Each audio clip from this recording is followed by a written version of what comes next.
Reminds me I'm supposed to record this. This meeting is being recorded. There we go. There we go. All right. There we go. It's on the other screen. I will try not to look over there. It looks good. Thank you. All right. Well, hi, everybody. Yep, my name is Kristen, and I didn't grow up around Presqu'île, but I've spent the last 11 summers there, and now I'm here full time. So some of you may be familiar with Presqu'île and bird watching. So I'm just going to tell you a little bit about our summer events. We have lots of events all about birds.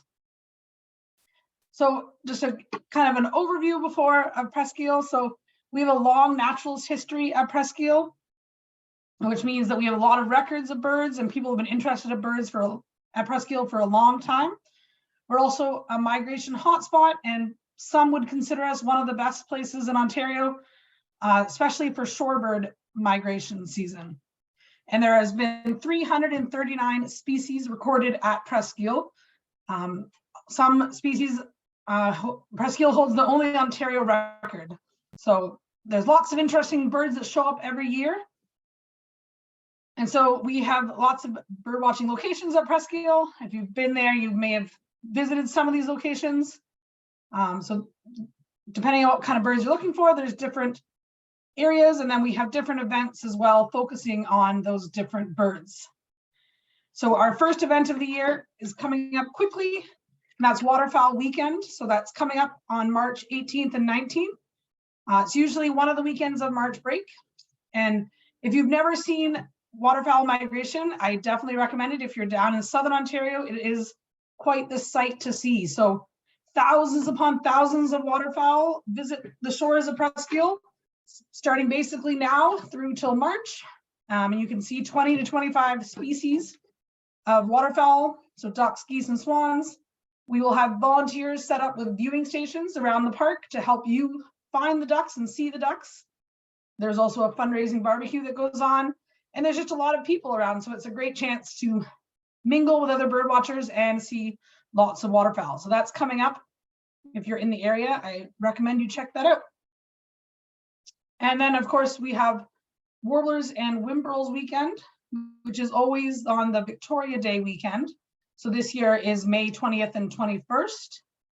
So most of our events kind of focus around new bird watchers. The guided hikes are geared towards people who might be new to bird watching, but we always encourage experienced bird watchers to come out as well, because as I always say, the more eyes, the more birds you can see.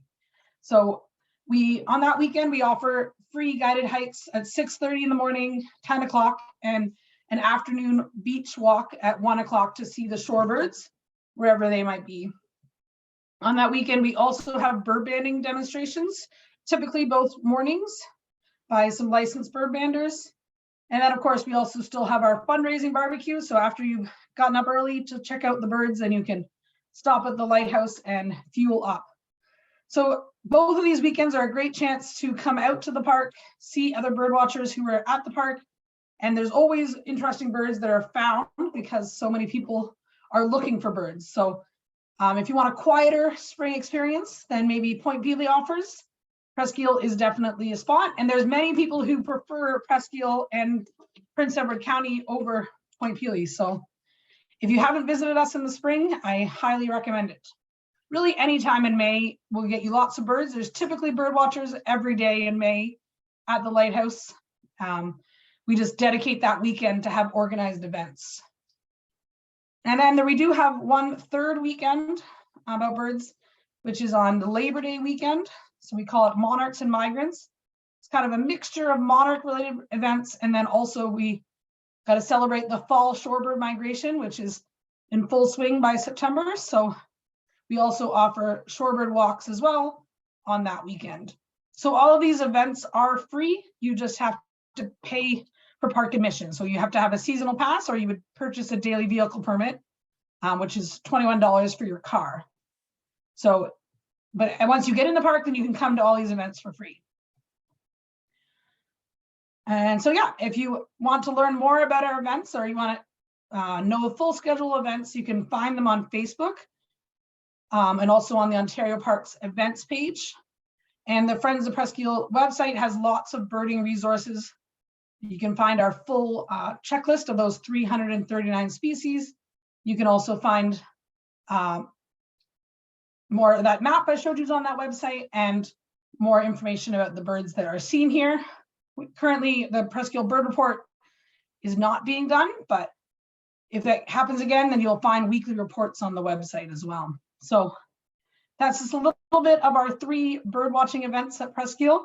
The exact calendar events often changes depending on staffing and volunteers, but that's a general overview anyways.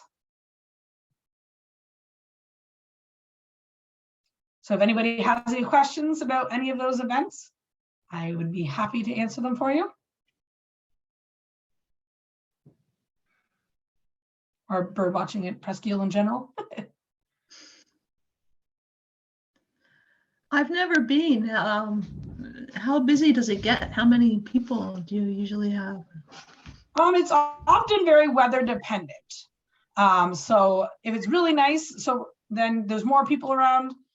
On a rainy day, which is often the best day for warblers anyways, there might be less people. Usually the Victoria Day weekend, it's an already busy weekend because it's camping season has started and there's already a lot of people in the park. But so usually those hikes on average this year, the numbers were very high for those hikes. And so usually there's 20 to 30 people around the lighthouse, usually at any time, but there's early in the morning, there's lots of groups of birders around. So it's not as busy as Peely, but it can get busy depending on the weather and if we have any interesting bird sightings. And then Warblers and Waterfowl weekend is very weather dependent. So if it's a nice day, then we will be very busy. But if it's a dreary, cold, rainy day, then not so much. But the birds are still there. So Isabel's wondering, how soon do you start to see warblers up there?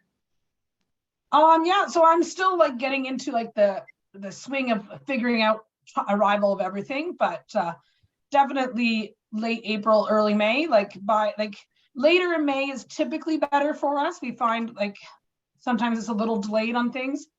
So that's why we go around the Victoria Day weekend is usually better, but it all depends on the weather too. Some years things arrive earlier, but yeah. Thank you. Cool. Any more questions for Kristen about Presqu'île? Has anybody been to Presqu'île for any of these? Haven't been for those events, but I have been there in the middle of the summer, and it was a very hot day, so it wasn't a very productive day, but clearly it's someplace I'd like to get back to. So I'm looking forward to heading back there again this spring and early summer. Yeah, for sure. Summer is a quieter time at Presqu'île, but we do have one of the largest marshes on the north shore of Lake Ontario. So typically you can get lots of interesting birds in the marsh. But yeah, definitely spring migration. And like right now, the ducks have arrived and there's lots of ducks out there. And their numbers are building. So yeah. Cool. Kristen, is there open water in the bay now? So there was, and then we had that snowstorm and cold weather, and so it was frozen. I haven't been down there this week because I haven't had a chance to get out of the office yet. But it's still pretty frozen. Like the ice is definitely weak, so I'm hoping that the ice is going to hold until waterfowl weekend. Because we want the ice to be at the right level, so because wherever the ice is where the ducks are. So if the ice melts too fast, then the ducks disperse and they're harder to see. So yeah, it was all open a couple weeks ago, but now it's frozen again. So we'll have to wait and see what the weather gives us. Thank you. Martha is wondering, did you have piping plovers nesting there last year? Yes, we did. So last year we had the piping plovers returned, and there was 3 successful fledglings that left the nest this summer. So they nested at Presqu'île in 2016, and then they haven't been back. So then they returned this year, and they were successful in raising 3. So yeah. Wow. Do you have any There's so snowies right now? I don't know if there's any, like there's been a snowy owl seen on Gull Island hit and miss this winter, but it hasn't been a regular visitor. So I haven't heard of any recent reports of it. But the crossing to Gull has been very hit and miss this winter as well. So photographers and people just aren't going out there. So it's probably around maybe, but it hasn't been a good year for snowies.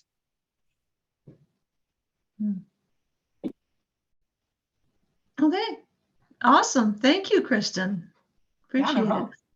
I like your black cat. I can see it. Yes, she is a Zoom. She's very well educated cat for sure. She likes the computer. All Yeah, well, she right. just wants I my will- attention. Yeah. Oh, well, yeah, yeah. Okay, well, I think we're going to jump over to the Dorion Birding Festival.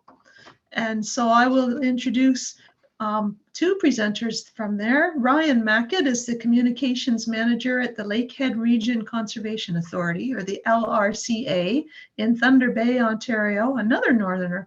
He is also an artist, photographer, and writer.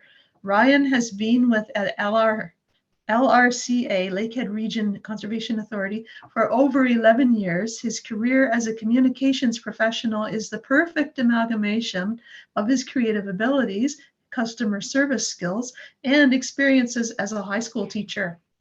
In addition to various creative and artistic pursuits, Ryan is an avid nature and wildlife photographer with a focused interest in bird photography.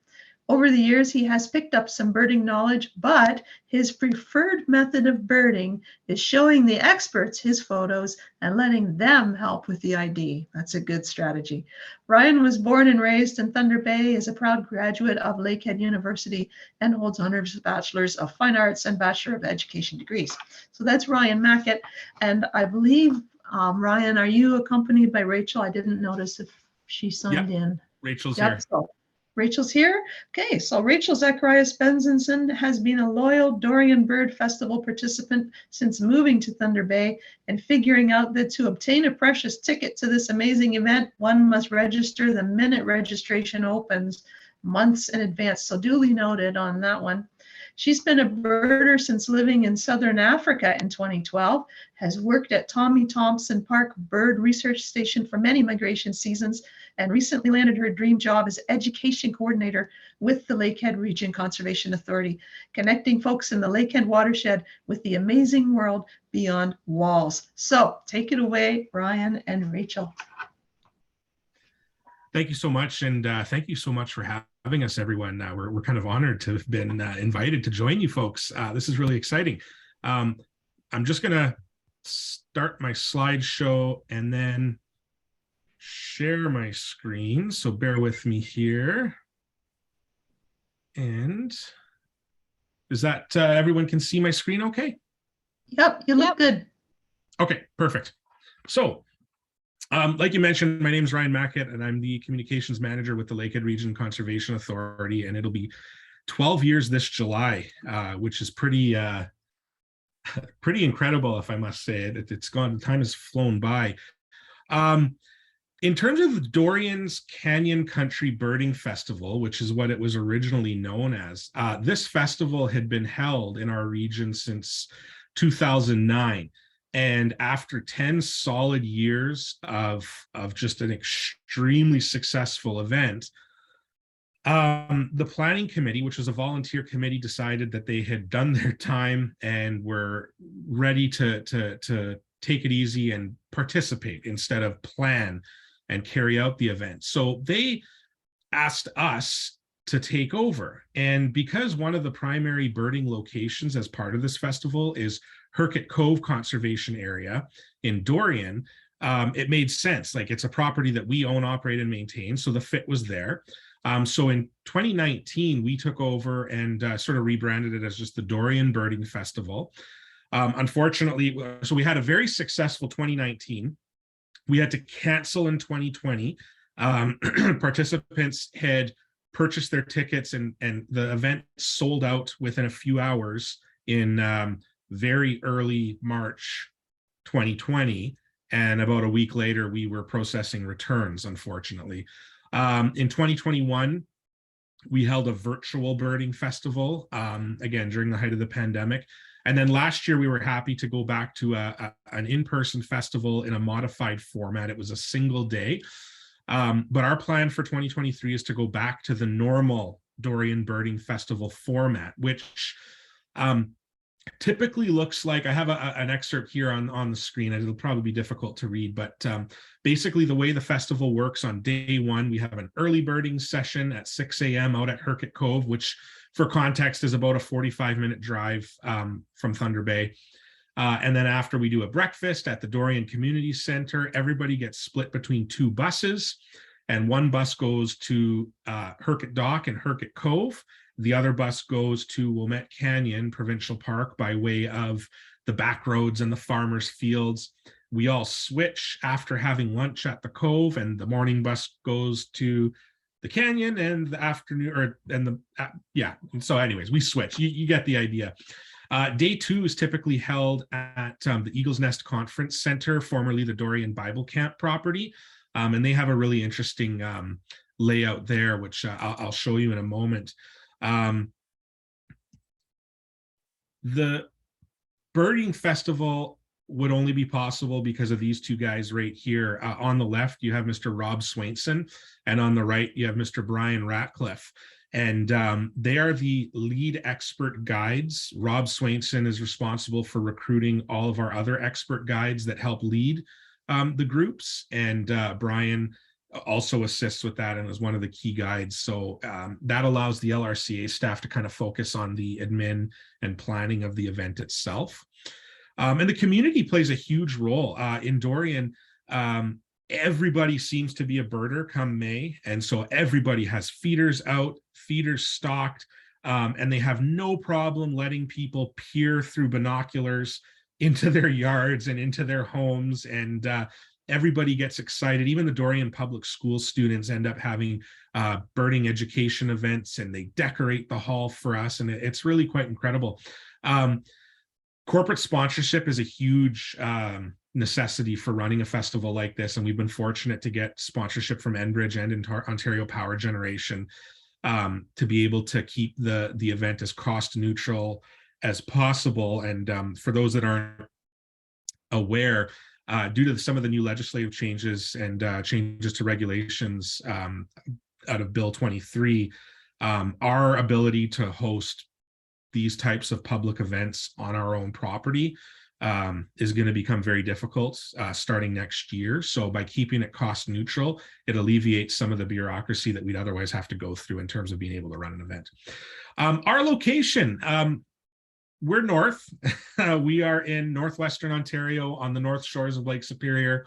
If you've never been to Thunder Bay, I encourage coming to visit. So this map just gives you a little bit of context of where we're located in comparison to Toronto, Ottawa, Kingston, Sudbury, etc. I guess technically we're a tiny bit north of Timmins as well, but it's not a competition.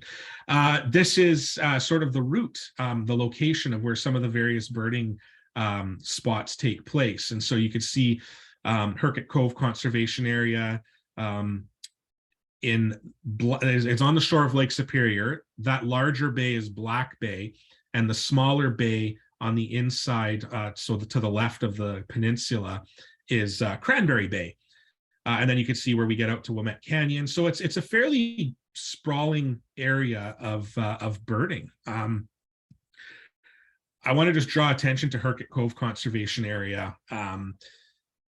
This is property that we own, operate, and maintain out in Dorion, and the trail, the primary trail, basically follows along that peninsula to that spit of land. And so, like I said, the larger Lake Superior towards the top of the image is Black Bay, and the smaller bay closer to the bottom of the image is Cranberry Bay. And that bay is incredible. There's massive pike in there, and there's tons of eagles and osprey and waterfowl, and it's a very, very, very active area. And I should mention that Sleeping Giant Peninsula acts as sort of a natural funnel. So during spring migration, a lot of the migratory birds are making landfall right in this area. So it's pretty exciting.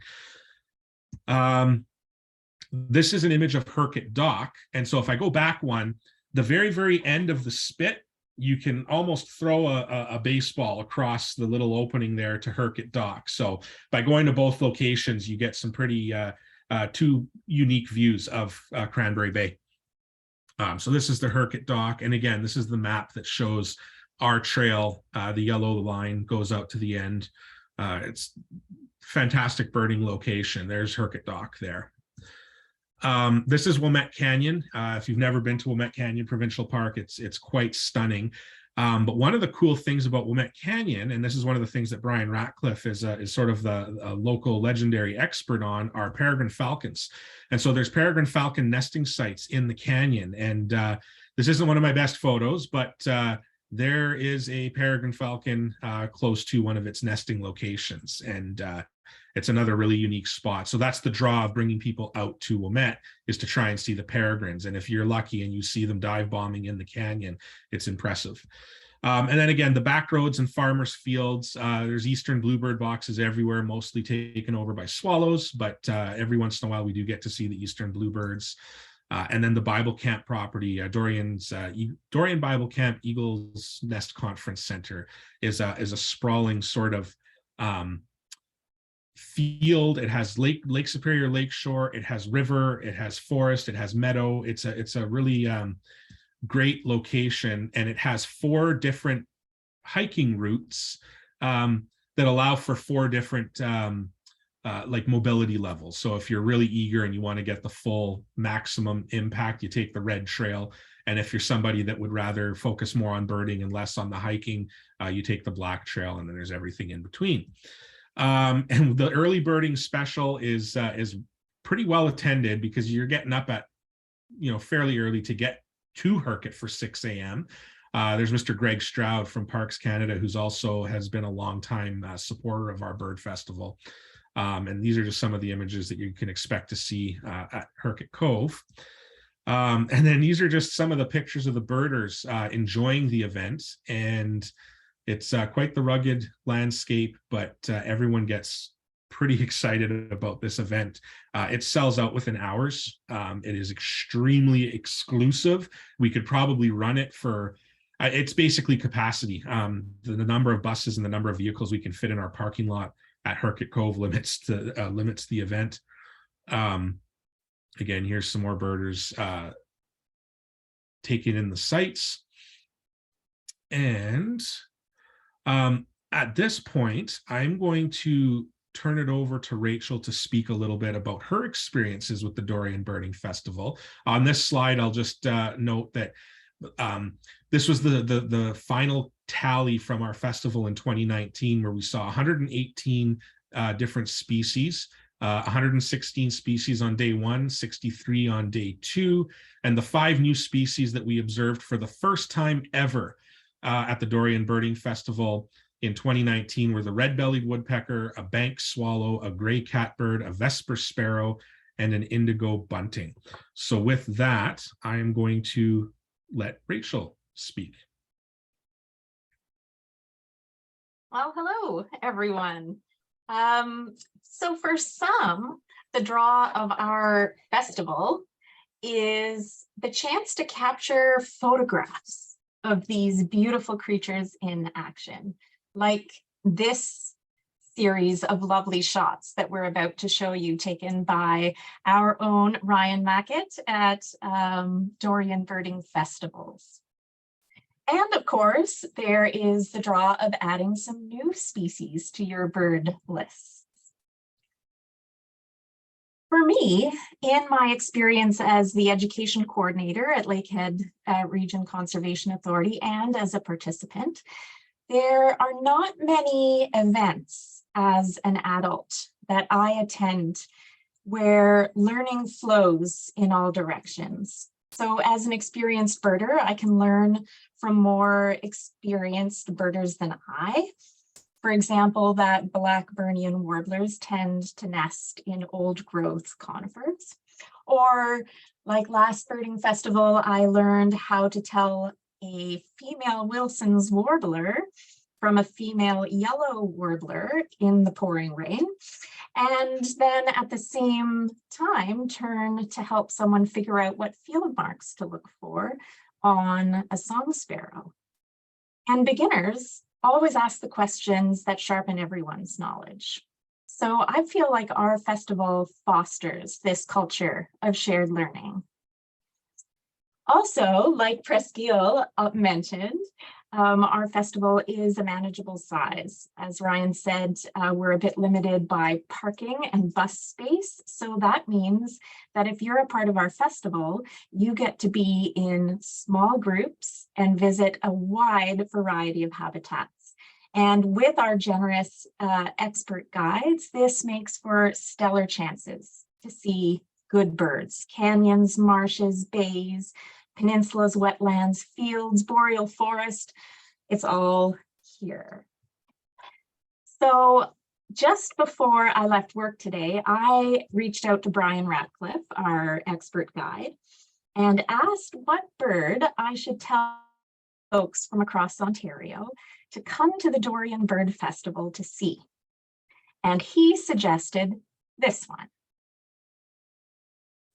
This is one of my favorite birds to see at our bird festival. They are such beautiful flyers. Seeing them all in formation, circling in the sun is one of the hallmarks for me of our birding festival. And seeing them all hunkered down on the mouth of the Wolf River while we creep up as close as we can to see them is just magic. So we want to invite you to mark your calendars for the weekend of May 27th and 28th, because we'd love to welcome you here. If you sign up for our birding newsletter, which you can find on our website, that's lakeheadca.com, there's an events tab. And under that, there's a birding tab. And then you put your email address in, you'll get our newsletter. It'll tell you the exact registration date, which we are pleased to announce will be somewhere near the end of March. And then you'll know the exact day that it opens and maybe secure yourselves a couple of tickets to it. Thanks very much for having us here at the OFO. I just wanted to cut into and let everyone know that sometimes if you're lucky when you come to the bird festival in Northwestern Ontario, you sometimes see other guys too, like this black bear that was hanging out at the picnic shelter near Wilmette Canyon Provincial Park, and he was enjoying himself smelling the flowers and staring us down. But like Rachel said, keep an eye out if you are willing to make the trek all the way up to Northwestern Ontario. It's only a 16-hour drive or a 2-hour flight. So with that, if anybody has any questions, we'd be happy to answer.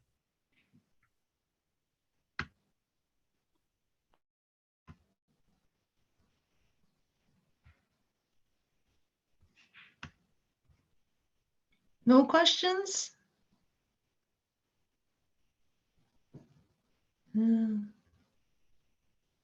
Has anybody been to this before, to the Dorion Birding Festival? I want to go. Well, I would like to say thank you very much, Ryan and Rachel, for that. That was wonderful. And I guess we'll move on. If someone thinks of a question after the fact, you can go ahead and put it in the chat and we'll try to get that answered. I'm going to move on to the Huron Fringe Birding Festival. I'm introducing now Nora Todt, who was first introduced to nature by a great aunt who believed that the only proper activity a young girl could do was to attend field naturalist trips. I think that's a great plan.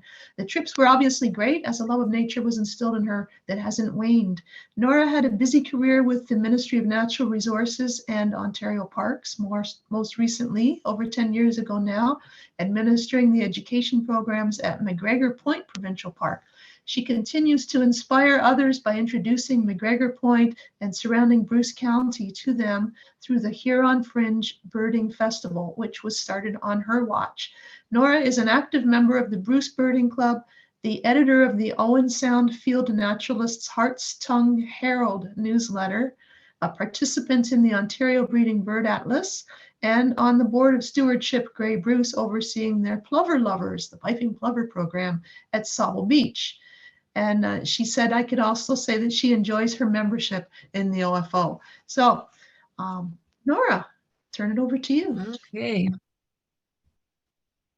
see how I can figure this out. Are you still in BC? Oh, yeah. Yeah, it's early here. Yeah. Yeah. Am I sharing my screen now? Yep, it's fine. It's fine. Oh, that's interesting. Okay. So I'm on holidays, everybody, although I'm on a permanent holiday all the time, but right now it's a holiday of a different kind. But I wanted to share with you about our Huron Fringe Birding Festival and introduce you to some of the things that we do as a festival. And I'm currently the chair of our festival. It's an 8-day festival. We hold it annually, and it's been held normally the first 2 weekends after Victoria Day. And since I have been to Dorion, but not during your festival, and I have, I worked up in Beardmore, do you know where that is? For 4 summers as a student, or I guess just past student. And I'm a little jealous I can't get up there during the birding festival. But anyway, how did we start? Several years ago, a number of years ago, actually, I met several local birders who would do their big day of birding, their Bailey Birdathon, or now the Great Canadian Birdathon, starting well before dawn at Ducks Unlimited Pond at McGregor Point Provincial Park. And they always tried to meet around May 22nd and bragged about the number of species they found in this area and along the Huron Fringe. The Friends of McGregor Point, about the same time, built an observation tower, which made birding much more accessible. And several of us saw this as an opportunity to have birding activities in the park. Of course, park administration saw it as a chance to increase park use in the spring. Some of our initial motivators, you may recognize their names: John Hazelmeyer, Mark Brzezinski, Ethan Mellick, Martin and Kathy Parker, and Dave Fiddler. And I'm not going to mention a lot of people because you may not know who they are. And you can't even see me there. Is that better?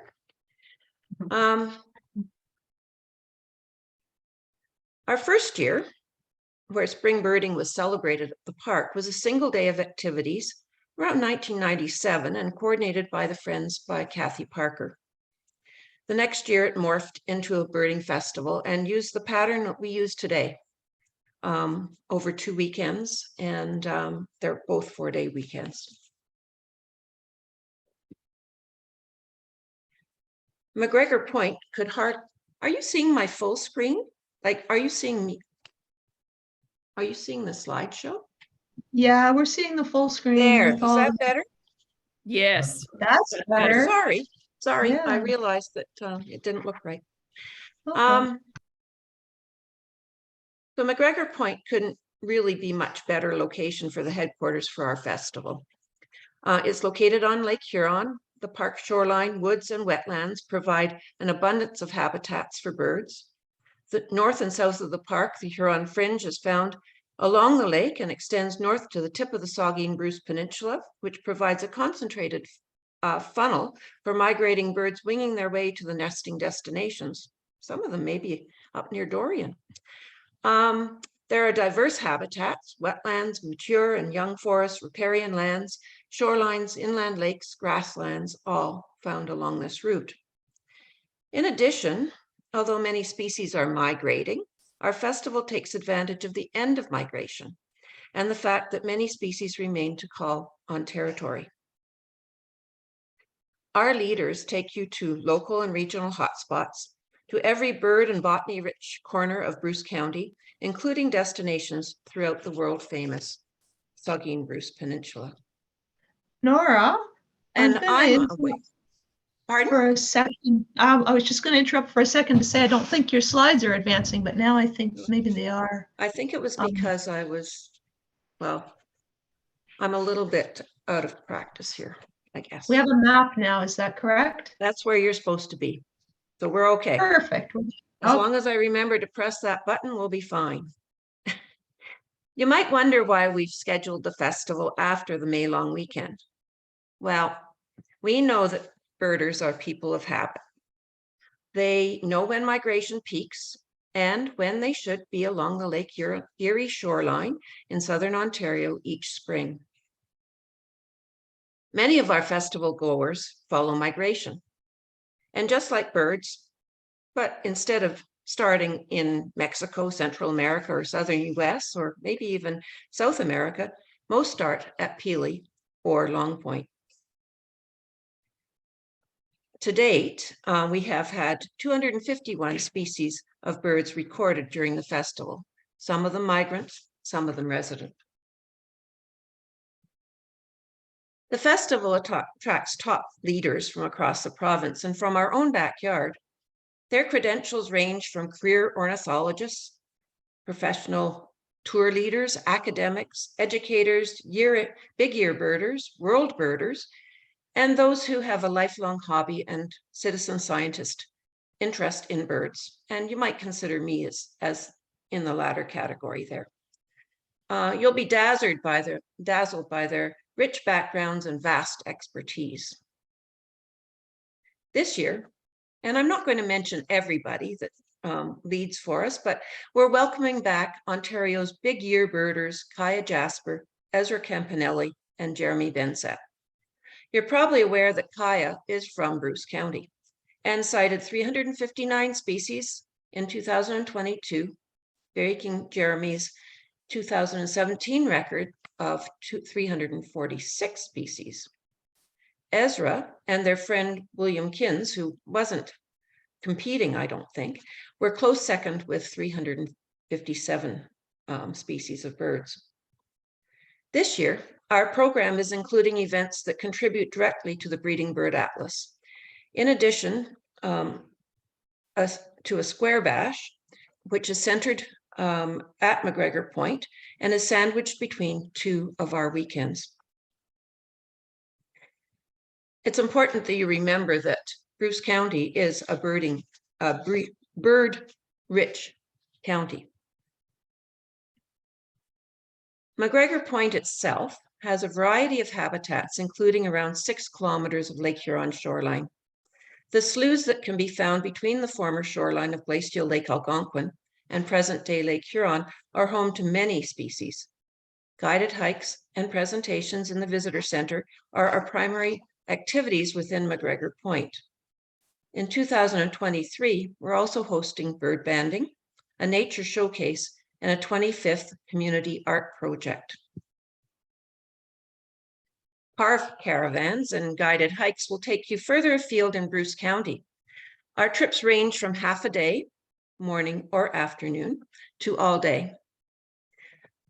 Some events are so popular that we continue to offer them each year. We're bringing back some of our old favorites: the Tower Trail, Sex and the Single Warbler, Presqui'ile North, the Piping Plovers of Sauble Beach, the Bluebird Trail Landlord, and for the bird obsessed, a big day, where you will bird from dawn to dusk or until you drop. And I will say that Piping Plovers did not nest at Sauble Beach last year, and I hope we don't have to wait as long as Presqui'ile to have them return to the park or to the beach. Of course, because we are later than some festivals, you will have good views of upland sandpiper, eastern meadowlark, bobolink, and piping plover on territory. And then there are the jewels of the forest. Some of them are still migrating through at that time of year, the Cape May, the palm, and the Blackburnian being a few, while others will nest on the Huron Fringe. And of course, our mascot is the American redstart, and I liked your picture better, Rachel, than mine. Excitement always arises when people report sightings of golden-winged or blue-winged warblers, who are now regular nesters in McGregor Point and in Bruce County.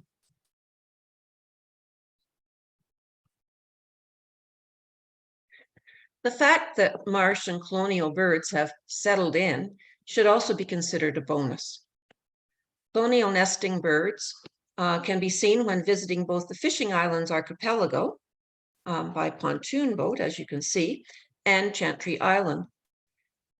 And for marsh birds, I would definitely sign up for Lands and Lakes, where you will visit inland lakes and their surrounding wetland habitats.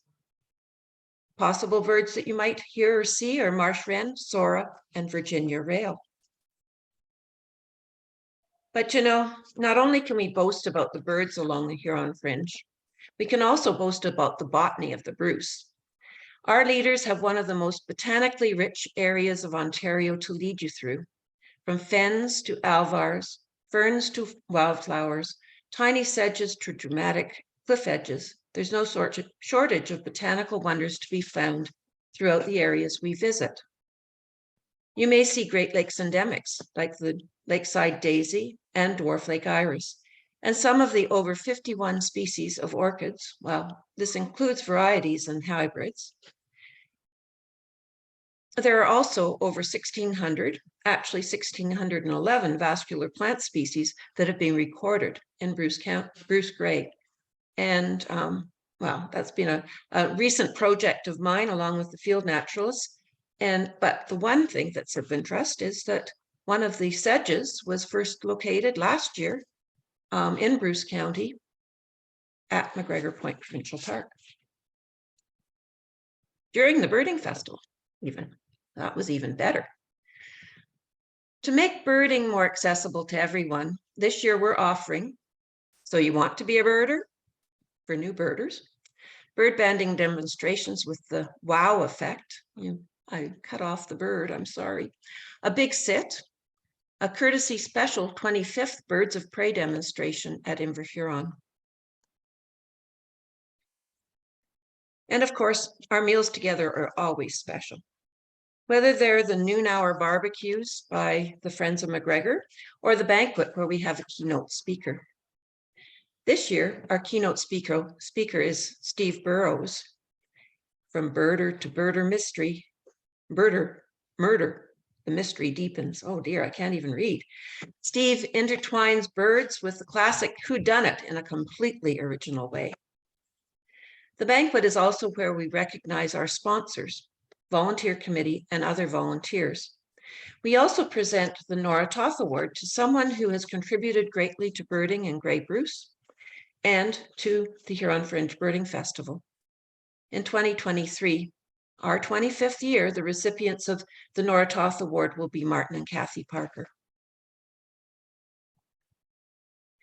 And to commit to adhere to our commitment to make the Huron Fringe Birding Festival safe for both birds and people, we have adopted the OFO Code of Ethics and adhere to their code of conduct. We also limit the number of people who can attend each event to help reduce our environmental impact. The festival itself operates as a committee of the Friends, and all of our profits are invested into McGregor Point Provincial Park through the Friends. Our feedback from our attendees has always been positive, and some of the people have been coming annually since the beginning. Some of the festival committee have been too, but some of our participants have been. In fact, we feel we are more popular than ever, and we continue to offer 90 events over the 8 days of the festival. I recommend that you review the website well in advance, set up an account, and be prepared for registration on March 17th, 23 at 6 a.m. New this year is the opportunity to indicate whether you would like to be placed on a waiting list for events that are already full. Our registrar will also have information available about motel discounts if you contact her directly. And I can also take some questions if you'd like. Thank you, Nora. That was so good. I've often wanted to go. I've read the brochure, but I've never been to the Huron Fringe Festival.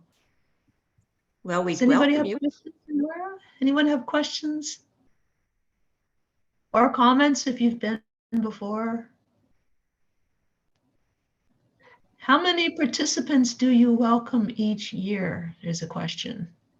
Okay, usually it's just about 450, 460. We've never reached 500. Our numbers were fairly high, of course, before COVID. And we followed the same pattern as Dorion. We canceled 2020, did a virtual festival in 2021, and we're back at it in 2022. And numbers were down in 2022, but usually close to 450 or just a bit above. That's a lot. How many in each event though? Well, we've changed our pattern a little bit in the last couple of years. We don't go above 20 in any car caravans or any guided hikes that are off the park. What we did do was we reduced the number of people that could go on events in the park. And so 16 is what we use as a number in the park events that are guided hikes. And part of that is because trails are narrow. People at the back don't see what's happening at the front. And this way we're hoping that we still can make a little bit of money, but we still are providing the experience for people, because that's what it's all about, is the experience for the people who are attending. Our banquet, I'm not even sure how many people we're welcoming this year. Usually, last year we lowered the numbers to 880, and this year we're hoping for maybe 130, with a few modifications to our locale that we have our banquet in. But most of the events, the regular events, are 20 or less. Which is why the wait list is really a valuable thing. Because some people, you know, we've done a wait list manually, and this will change us up and put us into the 21st century a little bit further. Yeah. Yeah, sounds like a great event. They all three of these events sound, I want to go to all of them, and I won't get any atlasing done in my own squares if I do that. But oh well. Thank you, Nora and Ryan and Rachel and Kristen as well. Thanks again. Does anyone have any final questions or comments you'd like to share? And then I think we'll wrap it up. Check, mark your calendar. April 5th is our last members meeting of the season, and then we'll take the summer off and we'll get back together again in the fall. I am eager to hear people's suggestions of topics. So if you think of a topic you'd like to see addressed at an OFO meeting, just stick it in the chat or email me or send a message to OFO and let us know, because it's, I'd like to get some interesting speakers for the fall season. And other than that, I bid you all a wonderful evening. Happy migration start. Happy March. Thanks for coming. Thanks to the presenters. Very interesting. Mm-hmm. Thank you.